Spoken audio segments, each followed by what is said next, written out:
О, майко мила, ти сериозно ли ми ги пишеш тези коментари? Това е причината над 80% в България в момента да имат проблеми с килограмите, да имат наднормени килограми, да не знаят откъде да започнат и какво да правят и всички последствия от килограмите точно заради такива коментари. Как може да кажеш, че протеина се превръща в мазнина и че ако не тренираш, не трябва да се приема протеин?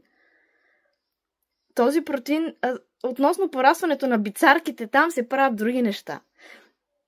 Протеина, боже, искаш да ми кажеш, че ако едем банички, корасани, пием газирано, приемаме захар и така нататък, е по-добре, отколкото да ядем яйца, месо, риба, протеин, под всякаква една форма.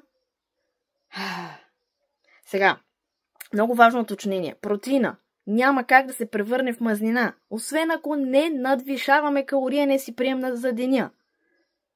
Протеина обаче е основна съставна единица на всичко в нашето тяло. Косата, кожата, ногтите, тялото ни, във всичко има протеини. Протеина отговаря за хормони, за ензими, за процеси в нашето тяло.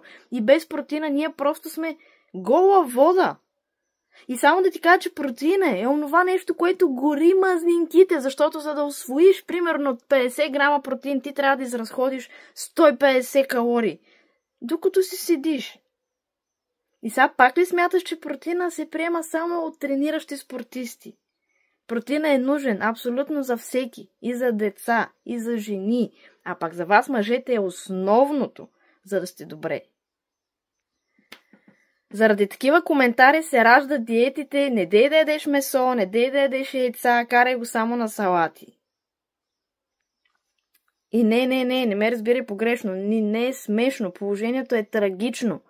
В много големи мащаби, защото заради такъв тип коментари много хора се връзват и отричат протеина. И после ходи обяснявай, че 15 години си го учил, че си прочел хиляди учебници и си говорил и сте обучавали професори и така нататък, но ние ще вярваме на този коментар, който, моля ти се, отвори някаква анатомия, нещо отвори, прочети протеина всъщност какво представлява и за какво е нужно протеина и какво се случва с протеина, и може дори да си направим една беседа, за да видим къде всъщност е проблема.